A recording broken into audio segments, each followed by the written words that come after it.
Ready.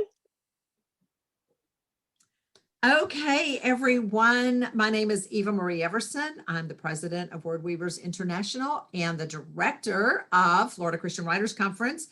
And as I'm looking at things, to my bottom left is... Oh, okay. See, I'm in your upper right. I'm Taryn Souders, and I am the co-director of the Florida Christian Writers Conference, and I'm also the vice president of Word Weavers International.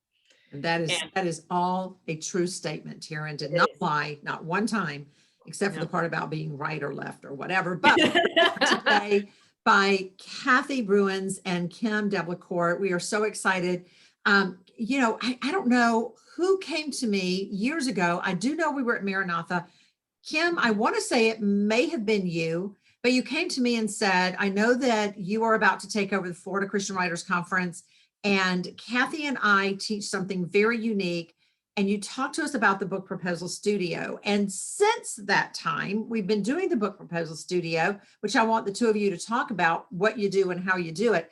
We've had people come up to us and say, if all I did at this conference was the Book Proposal Studio, which is about 3.5 hours the first day of the conference, it's kind of like the pre-day of the conference, then the whole thing was worth it. So talk to us about what you've been doing in the past, and then we want to talk about how we're changing that up this year.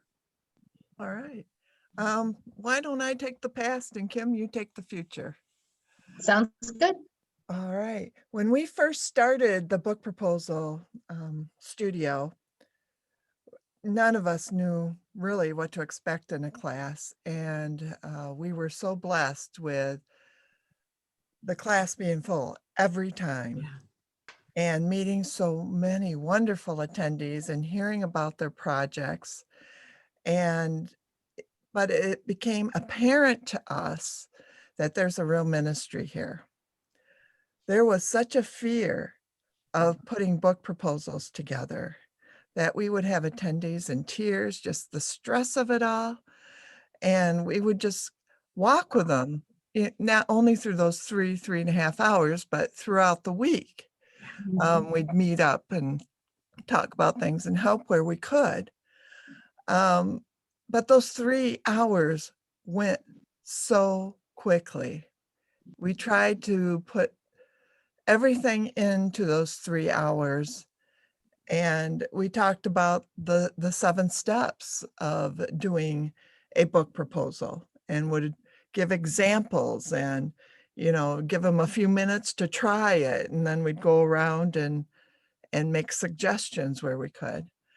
But it went very, very quickly. You know, one, there's so many people, and the time just went quickly. There's a lot of information that we have to give. And although we gave them all the tools to do a book proposal, we just started talking how nice it would be to walk through the whole journey with them to the point where it was completed and ready to send. Because if they meet up with an agent or an acquisitions editor who wants their book proposal, and we give them the stats of a very low percentage of people who actually followed through with that. Yes. We want to help make sure that they do follow through by completing the book proposal, having it in hand, ready to send. Yes, because I understand the statistic is, and I got this from Les Stobie. And you know, Les, I mean, he's just an icon in our industry. He said, you know, 20% will follow through, 80% will not. And I do believe it's because we are almost afraid of the book proposal and what it looks like and what it entails. And we dread it. And so we think, well, I can never do this. I could never afford to have it done for me. So just forget about it. Yeah, I think you're right. So going on into the future, Kim. Yeah. Yes. I think when Kathy and I would sit and talk about and keep trying to improve the book proposal studio, I kept being haunted by this, especially as inspirational Christian writers. What voices, what stories, what testimonies are not going out into the world because of a fear of a document? Mhm.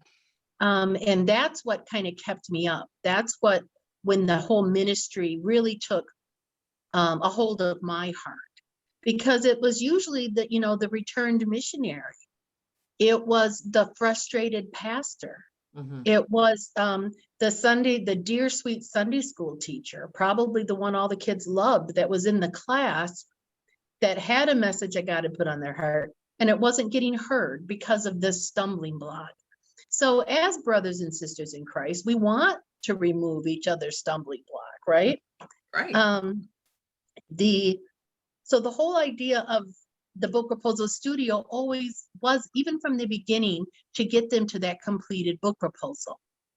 And the way we're doing it now, the half-day session, I think we all thought was going to be sufficient for this. Yeah. But it turned out that it just simply isn't. And so, what a great idea, talking with Eva, putting our heads together and coming up with a way to walk through the entire process with these dear saints. Mhm. And they can take as much from it as they need to get it totally written that week during the conference, during the continuing education class, and still have time to attend all the other classes as well. And this is a real opportunity this year in 2021. If you are looking to write a book proposal, whether it's your first or second or third, and you just want somebody along the way, you're going to get two professionals that have sold books, that know kind of the ins and outs of a book proposal, to be there with you Mhm. every day of the conference. You'll still attend the pre-conference book proposal studio, but then we'll have you the first afternoon and then every morning after that to go through the 7 different sections that make up the business end of the book proposal. Now, we're not going to help you write your sample. Your writing sample is on you. That's you. But the business end of it, we try to keep up on things. We talk to the agents and the acquiring editors and the other authors in the different areas, and we try to keep that knowledge current. And so much of the selling of books depends on the author now versus Right. 30 years ago, That's right. versus 20 years ago. Yeah. And so we need to know this. I actually write my book proposal before I write a word of the book, because that way I really know the ins and outs of the book I'm writing, and it keeps me focused. Keeps you I know focused. where Yeah. I'm going. Yeah, it really does. And we want everybody to be to that point. So Am Kim, I if I part of- were to have a professional write my book proposal, and Kathy, what would that cost me versus doing it myself? Well, Kathy works with some really big clients, so I'll let her talk to the big end. I can tell you that here in the West Michigan area, which is where, like Zondervan and Baker Right. Book and everyone is, the going rate here, the low end is 2,500. And then I know people that charge 5,000, and then I know people that charge 7,500. Yeah. But it can go bigger than I'm that. in the if you wrong want. business. Yeah, right, exactly. It's like, And Kathy, What? what are some of your clients? they have spent $10,000. That's the highest I've heard. Wow. Yeah. And, Yeah. but they So- had big writers who put it together for them. Oh, absolutely. It's because it is something that Kim said that I don't think a lot of new writers understand. And this is where they can come in and get this information and have that understanding, is that it is a business proposal. It's not just, here it is. This is my idea. You are entering into the realms of a profession. Yes. And so you have to act like a professional. And your work has to be prepared and polished and professional. That's the 3 Ps that I talk about a lot in Word Weavers. You must be prepared. It's like an executive summary. You would not just slap a bunch of words in an executive summary and hand it to the chairman of the board or the president of the United States or the president and CEO of a company. You would carefully craft that. And that is what a book proposal does. And listen, there's a lot of people out there with great book ideas. What is it that gets your great book idea in front of the pub board with a check that says, yes, we want to take this all the way to publication? It's a good business proposal. It's a good business book proposal. And I'm really glad that you mentioned that, because I was about to do it and then you did it. And it usually is new writers, but we're creatives and we're thinking, oh, it's all about the story.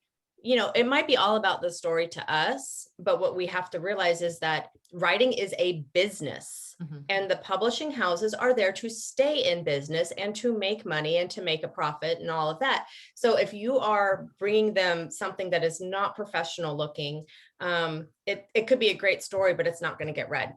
Right. So that's why the Book Proposal Studio is just such an amazing opportunity for anyone who is curious about, what is my next step? Now, ladies, can you answer the question, is the Book Proposal Studio for someone who has a finished manuscript or an unfinished manuscript or both? Who should take the book proposal? Both, definitely. Like Kim says, she has one before she starts writing. But even if they have a finished one, that just is a benefit to them as they put their book proposal together. Normally, I know it's not all, but normally agents and acquisition editors don't want to see the book proposal right away. The importance of having it is having it ready to send. We also teach a workshop on doing one sheets. That's what they want to see at the conference. And a lot of the information from the book proposal goes on the one sheet, only in a very condensed and creative way. And it's for both fiction and nonfiction writers. Yes, it is. Right. And in fiction, your manuscript's going to be done, but in nonfiction, it's not. So there is, the summaries are written a little bit differently, reflecting that too.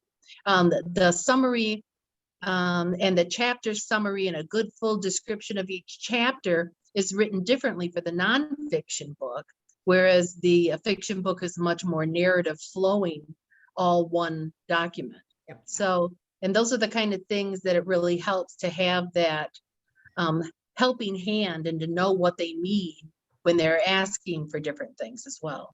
That's so true. It was one of the first things I learned when I came into the business 20 some odd years ago, 21, 22 years ago, was how to write a book proposal. And it was a simpler task in those days than it is today. I certainly know the difference in the two. But one of the things that I was so surprised at was the marketing, like when you have the comparables, when you have to compare your work to other works and how that has to be worded, and then the marketability of it and what you are going to do to help sell this book and who you are and that kind of thing. I mean, it's just so much more detailed than, here's 3 chapters of my book. What do you think? It's such a fine detail, and I'm so excited that you guys are doing this. So Taryn, you're going to have to help me remember, because you are the younger of No. youngest, I should say. Let me correct my grammar, because you're the younger of you and me, but you're the youngest of all of us. And so your brain is fresher and you drink more coffee. So we have a charge for the Book Proposal Studio that will then allow them to go into the full session. Is that not correct? That is correct. And did you want to know what that charge was? Oh, I would love to know what that charge is, because we just talked about from $2,500 to $10,000. What is our charge? We are charging a whopping $60. $60. And that allows you to come in on Wednesday afternoon Yes. and get that first 7 bits, right? That is Right? correct. Yeah, so you're going to get the bones of the skeleton. And then you will go in during the continuing classes, and Kathy and Kim are going to help you flesh out those bones. We're going to add some muscles and some organs and some veins and arteries, and then we're going to have a full body of a book proposal. How about that for an analogy? Now we should say that, and Eva, correct me if I'm wrong on this, that because it's during the continuing classes time, that is pretty much a closed class. You may only go if you have paid the $60. You can't just go, oh, I'm just going to choose that as one of my continuing classes. It is only to those who have paid the 60 and were there on Wednesday, and now you're continuing, as Eva said, to flesh it out. That's it. Because we would not want you just to, well, first of all, you would walk in, it would be like walking in the middle of a movie. Right. Yeah. It would. Talking about, yeah. So you're not going to do yourself any favors. So again, it's an additional $60, well worth it from what everyone has told us. And we have had the joy of seeing the faces of people when they're coming out, just with their like, oh my gosh, I just learned so much, and just feeling like they accomplished so much in that 3-hour period. Imagine what it's going to be like to have the 8 hours afterward. Yeah. And that stress is kind of like lifted from their shoulders. Like, Yes, I know where I'm going with this now. yes, because it's like Greek if you don't understand it. Yeah, it's like a foreign language. So anything else that you ladies want to add before we say goodbye? I would just like to reiterate that I want each attendee to know that they can do it, and I want them to tell themselves, I believe I can do it. Mhm. And together we're going to get through it, and you're going to be surprised at what you can do. Kim? Yes. And it's a very encouraging time together. The group ends up getting really to know each other too, especially if you're a first time attendee at Florida Christian Writers Conference. It's a great way to make friends that could become author friends for life. We've had several writers come back and retake the course again and hang out with the people that they meet then. It's kind of like, it's a great way to get an introduction or just to even make new friends, because the writer life can be a little lonely. It's always great to have those comrades in the profession. Yes, Absolutely. and that's the joy of writers conferences anyways, the networking and the getting to know each other. And you just never know who you're going to meet and just totally connect to. I've got so many stories like that of, and then these are the people, because you're going to have to be, you're going to have to list those endorsers, like, who do you think will endorse your book? And you don't want to say, well, my neighbor down the block, Joe Schmo, he said it was good, so Schmo. My mom liked it. My mom loved it. Yeah. My grandkids thought it was wonderful.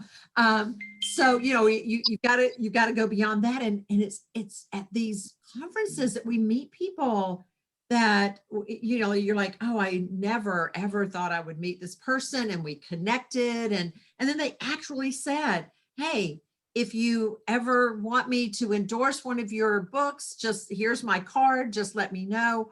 Whoa, that's fantastic, And again, that's part of the book proposal. So, and that's also part of why we just push writers conferences so much, because it's just where it's happening. And I get emails from time to time. I've written a book, Eva Marie, how do I get it published? Attend a writer's conference. Yeah, that's how that in one sentence. Yeah, and we just came back from the Blue Ridge Conference, Taryn and I, and Becky Germany was there. Becky is with Barber Books, and she's been with Barber Books since Moses was a boy. I mean, just forever, right? And so I told her, I said, Becky, I remember 20 years ago, because I was first published by Barber, going to Barber Publishing in Ohio and walking into her office, and there was a stack like like yay high, maybe even higher, maybe like up to your knees, of manila envelopes, stuffed manila envelopes that she had formed a little like path to get behind her desk. These were all manuscripts that had come into her office for her to read. It was crazy. See, and those days are over. We don't do that anymore. And I remember her sharing with me, somebody would come in, they would scoop them up. They had 2 or 3 people who would just read them. And then they went in it doesn't fit our editorial needs at this time, which we that email, right? Or that letter.